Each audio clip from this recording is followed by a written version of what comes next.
Oui, bonjour à tous, chers amis.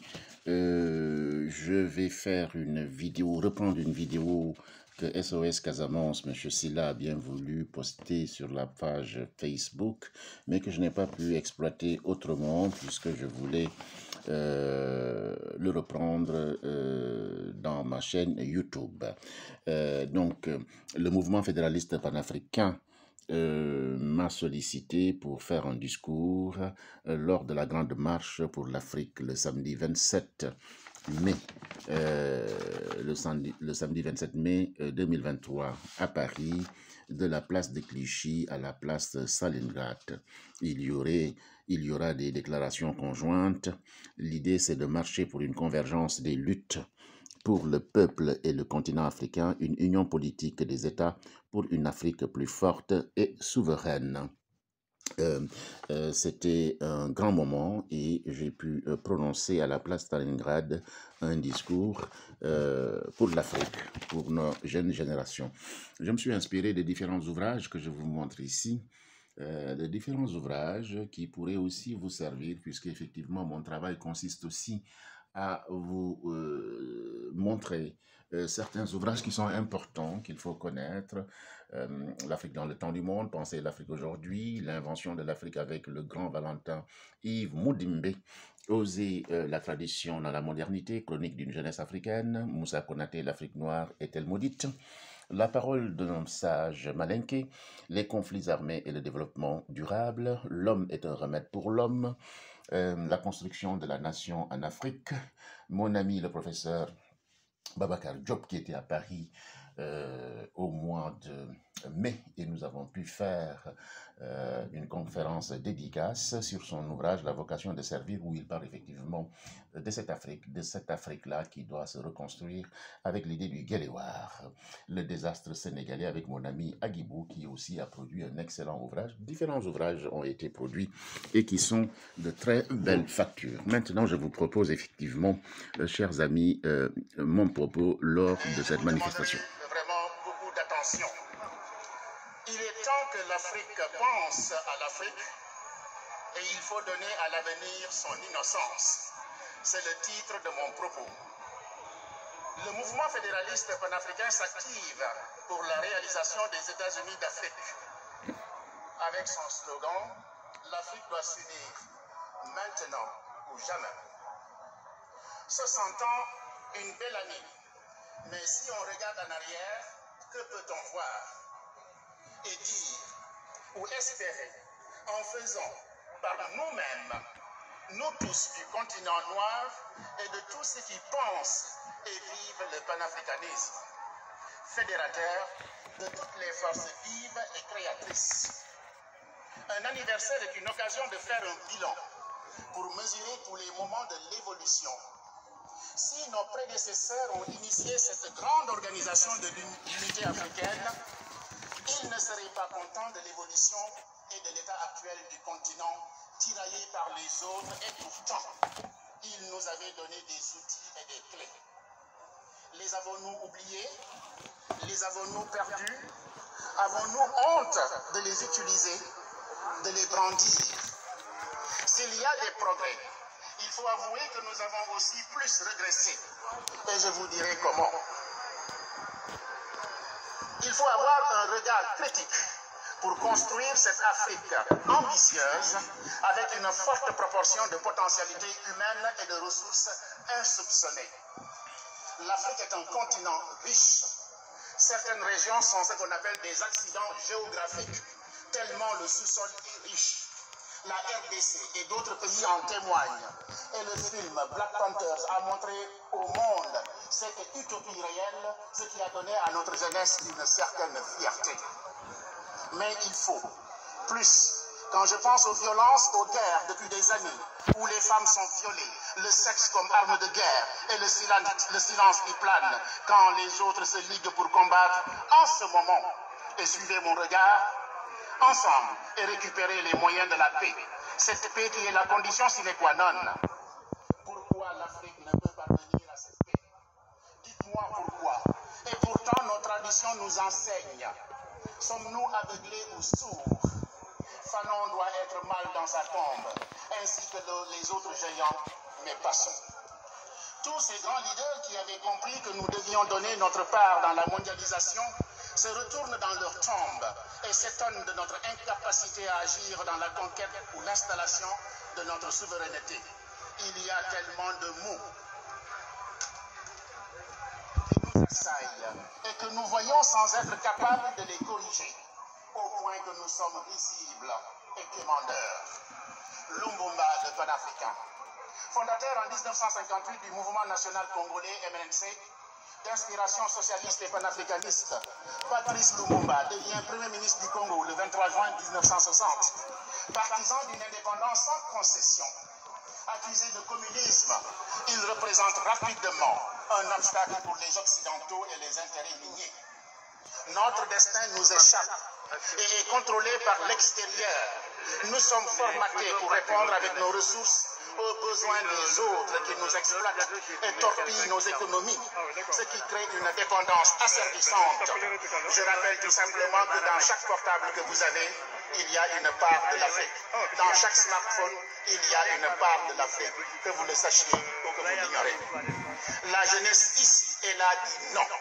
L'Afrique des prédateurs, l'Afrique des gens qui coupent les branches sur lesquelles ils sont assis. L'Afrique a pourtant les moyens de se réveiller, mais elle préfère encore sombrer dans les ténèbres, et les intellectuels chargés de nous instruire et d'aiguiser nos esprits sont complices de ces dominations étrangères. Oui, cette élite est formée ailleurs, et tout est fait pour que ces référentiels viennent d'ailleurs, alors que nous avons dans notre patrimoine des outils pour nous réveiller, pour agir, construire et nous hisser haut. Dans chaque innovation qui est produite ailleurs, il y a quelque chose qui viendrait d'Afrique. L'innovation est en marche. Certains États investissent dans la jeunesse créatrice, mais elle est insuffisante et circonscrite. La formation et l'éducation sont en retard. Pour vous dire, nos polytechniciens ayant construit un avion, quand les professeurs ont su qui étaient les constructeurs, ils sont tous redescendus de l'avion. C'est dire le degré de confiance de nos formateurs nous-mêmes. C'est-à-dire que nous ne nous respectons pas nous-mêmes. Nous n'avons pas confiance à nous-mêmes. Comment ne pas avoir confiance à son propre enseignement traduit dans les faits? Je vous laisse méditer. La Covid a été un moment douloureux que l'Afrique, ce continent des jeunes, a su faire face. Mais qu'avons-nous fait pour anticiper, pour faire de la prospective et penser l'avenir? Nous avons été les bénéficiaires des vaccins produits ailleurs. Les produits inventés dans le sol africain ont été suspects. On nous a donné le surplus des autres, un don qui les protège. C'est-à-dire qu'on nous a donné pour sauver le monde. Parce que si l'Afrique avait la Covid ne connaît pas les frontières. Vous savez, comme moi, que nous avons des laboratoires africains disséminés un peu partout, mais sans organisation efficace pour répondre aux besoins sanitaires de l'Afrique tout entière. Il est temps de s'organiser et de s'unir pour créer des laboratoires et trouver des remèdes aux maladies de la modernité. En clair, il faut anticiper et faire de la prospective. Les forêts équatoriales sont des réservoirs pour créer des remèdes. Nos traditions ont des ressources à explorer. La nature est généreuse, mais pas pour longtemps. Le réchauffement climatique, on dit que l'avenir est à l'Afrique, c'est faux. Tant que nous ne changeons pas de mentalité, l'avenir n'est pas en Afrique. Je suis désolé de vous déranger ainsi. L'Afrique est la nouvelle poubelle du monde et les espoirs sont assombris. L'Afrique, heureusement que les mouvements de jeunes disent non, les panafricanistes disent non, ils résistent. Mais face aux puissants et aidés par nos élites dirigeantes, ces jeunes résistants sont massacrés et réduits au silence. Regardez à travers certains pays ce qui se passe en ce moment. Il faut penser l'Afrique pour le penser de ses propres mots, pour le soigner de ses propres mots. Les Africains se font la guerre. L'exemple de la Tunisie est bien présent dans notre esprit, ce qui a donné à rire aux Occidentaux et à qui profitent ces instabilités.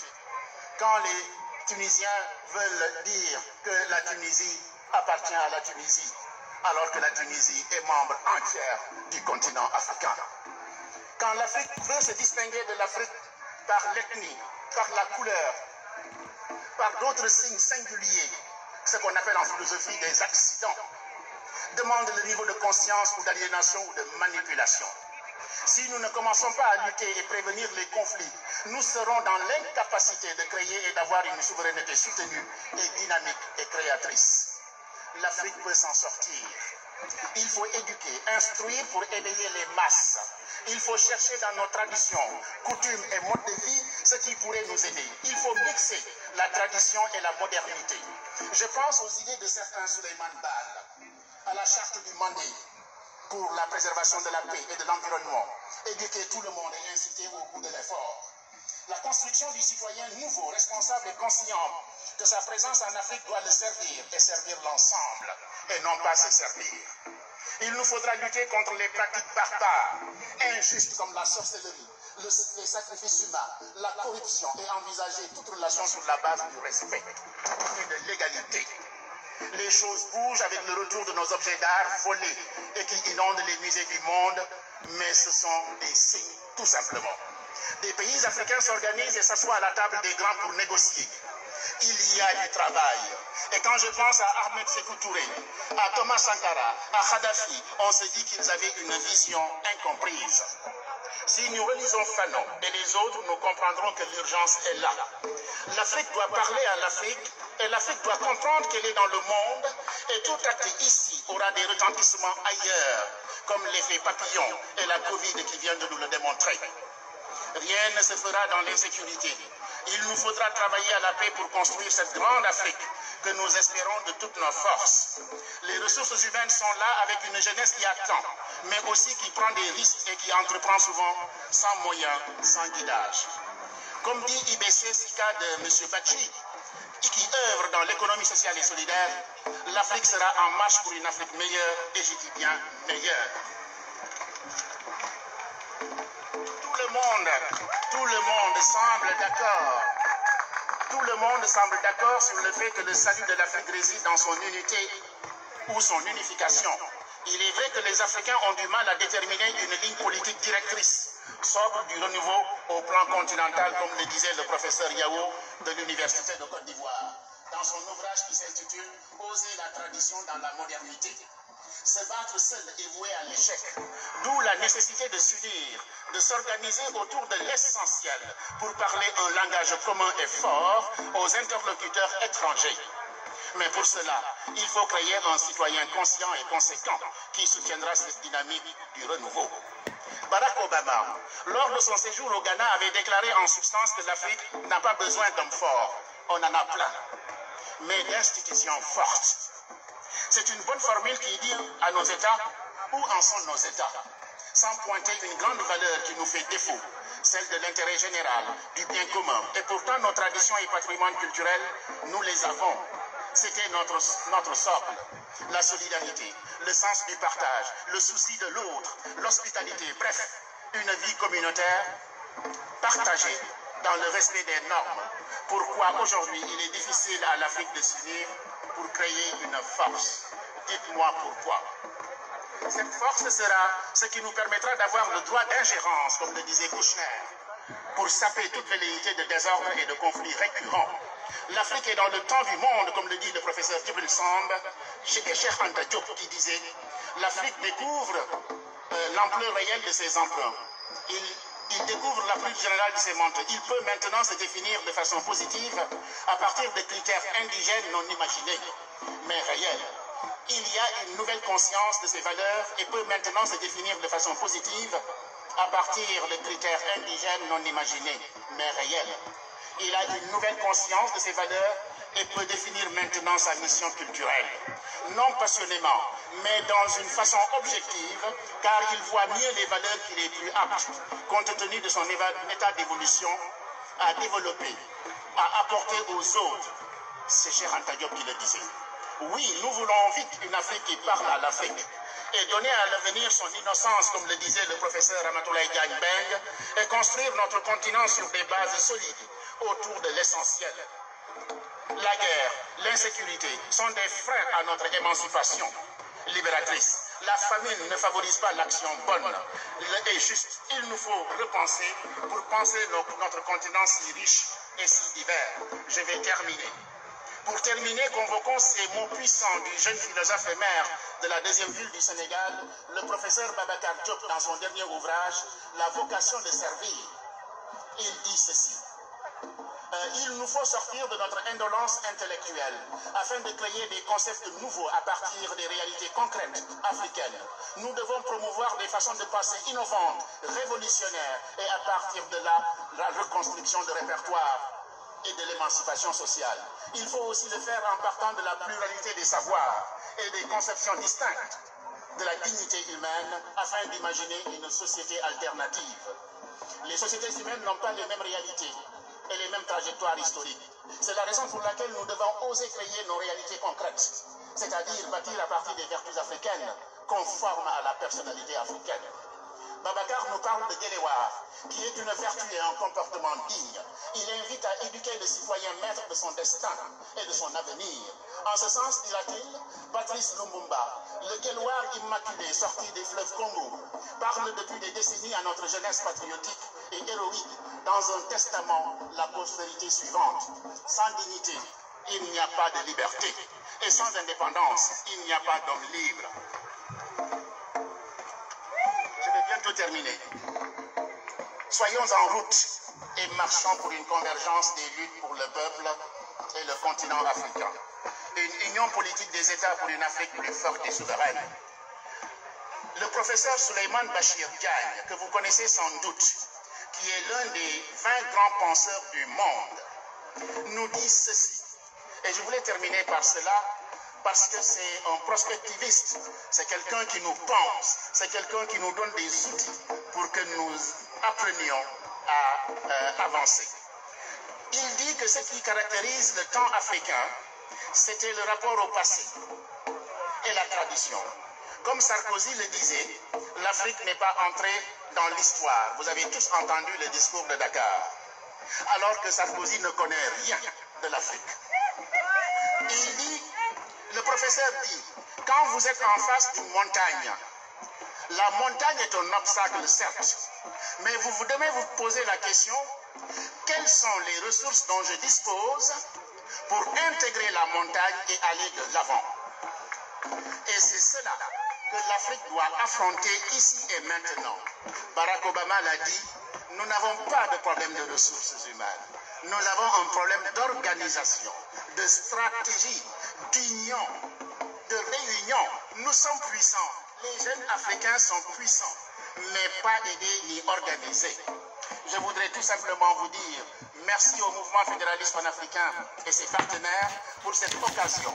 L'État fédéral d'Afrique n'est pas une utopie. C'est dans l'ordre du possible. Et le possible se construit autour du dialogue sur l'essentiel. Excusez-moi. Voilà, c'était effectivement mon discours le samedi dernier, le samedi 27, 60e anniversaire de l'organisation de l'Union africaine. Nous avons pensé à tous ses prédécesseurs, aussi à tous ces jeunes hommes politiques leaders qui avaient une vision et une volonté de changer l'ordre des choses. Mais il est vrai que la politique et, comment dire encore, l'organisation des autres pays qui nous dominent, qui nous exigent et qui utilisent la détérioration des termes de l'échange, parce que l'Afrique est riche, l'Afrique a tout. Mais les négociations sont très mal faites, c'est-à-dire que quand les autres viennent acheter chez nous, ils nous imposent un prix et ils nous revendent les produits manufacturés très chers. Vous l'avez appris dans vos cours à l'université, au lycée, etc. Donc, il faut qu'on se réapproprie notre culture, notre patrimoine, nos richesses. Il ne faut pas qu'on ait honte, il faut qu'on s'organise, il faut que l'union se fasse dans tous les domaines. Il faut qu'on taise les violences, il faut qu'on taise les barbaries, il faut le droit d'ingérence. La RDC est en guerre depuis plus de 15 ans. Les violences entre groupes, tout simplement pour les ressources. Mais asseyons-nous autour d'une table comme on le faisait, comme l'on fait la charte du Mandé, comme on le faisait sous l'arbre à palabre, où effectivement la parole était donnée et non imposée. Nous avons des ressources pour dialoguer, travailler ensemble, nous unir autour de l'essentiel.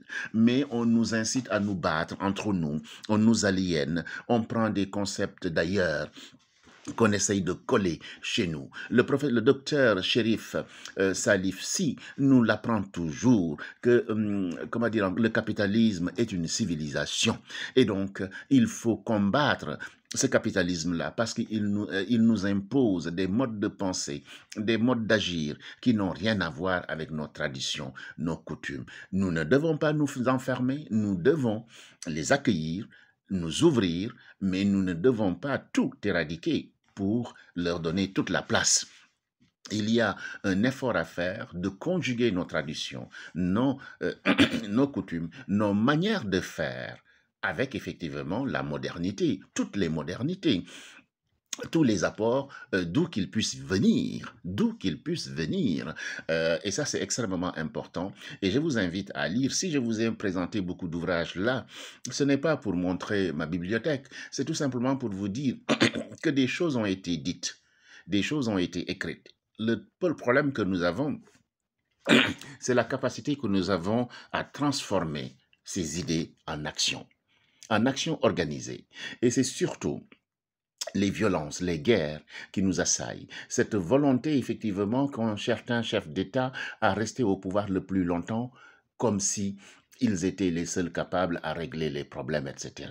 Il faut respecter les institutions fortes, les institutions, et il faut construire le citoyen africain pour qu'il ait conscience qu'il doit être au service du peuple et non au service de lui-même et de son clan, de son ethnie. C'est pourquoi le professeur Babacar nous parle de Denkan, c'est-à-dire que on vous confie une mission, et cette mission, il faut l'assumer avec une certaine éthique, une morale, un code de comportement et de conduite. Et quand vous avez fini, c'est un contrat, et quand le contrat finit, il faut laisser la place aux autres. L'Afrique peut avancer, l'Afrique est riche, je l'ai toujours dit, et vous le savez très bien. L'Afrique est riche dans chaque smartphone. Dans chaque smartphone, il y a une Afrique. Parce que le matériel, les outils, certains outils qu'on utilise proviennent d'Afrique, des terres d'Afrique, du sous-sol africain. Hein? Et l'Afrique, tout le monde convoite l'Afrique. Hein? Et l'Afrique ne s'assoit jamais à la table pour discuter de son sort. On discute à sa place, comme si on était incapable. Et regardez, nous avons tellement d'intellectuels, nous en avons partout. Des intellectuels, hein, Souleymane Bachir Diagne, Djibril Samb, tous ces inventeurs aussi que nous avons, cette jeune génération qui est active, qui invente, mais qui ne parvient pas à percer parce que tout simplement les filières ne sont pas organisées, les États ne les aident pas effectivement. Si on était unis, ben on aurait pu donner effectivement, par exemple, un commerce intra-africain. Voilà, comme les Américains noirs le font en ce moment, bah, ils s'organisent parce qu'effectivement, on ne les considère pas, bah, ils s'organisent pour avoir une force de frappe économique pour qu'on les respecte. Vous regardez l'Afrique du Sud, regardez le Brésil, regardez l'Inde. Il y a des pays émergents, les pays émergents qui n'ont pas émergé en dormant ou en dansant, mais qui ont émergé parce que tout simplement, ils ont travaillé. Mais l'exemple le plus manifeste, c'est le Japon qui n'avait rien, mais qui s'est reconstruit grâce à sa moelle épinière, sa moelle, son intelligence et sa capacité effectivement d'agir et de faire. Et nous en sommes capables. Nous avons une jeunesse, plus de 60% des Africains sont jeunes, mais ils ne profitent pas des richesses et sont tentés effectivement par la Méditerranée qui était source culturelle, une source de rencontre. Maintenant, c'est un cimetière à ciel ouvert. Et c'est dommage. Et donc, regardez ce qui se passe dans les pays africains. Les Occidentaux font fortune en Afrique pour venir nourrir l'Occident. Hein, regardez très bien, regardez dans les pays, les Chinois, où est-ce qu'ils vont? En Afrique, hein, où effectivement ils investissent. Les Turcs, tous les pays maintenant lorgnent l'Afrique parce que l'Afrique a des ressources. Mais l'Afrique n'utilise pas l'argent qu'on lui donne pour créer des infrastructures, des routes, des trains, la santé, l'éducation. Hein, il faut investir dans l'éducation pour effectivement que nos compatriotes, nos enfants puissent se former. Hein, les langues, la monnaie, il faut qu'on reprenne notre souveraineté. Et la souveraineté passe par beaucoup de choses. Hein. Il y a des efforts, je le ressens, il y a des efforts, mais il faut continuer effectivement à travailler. Chers amis, voici ce que je voulais vous dire. Abonnez-vous à ma chaîne, partagez, critiquez. C'est la façon pour nous de nous grandir. À bientôt, merci.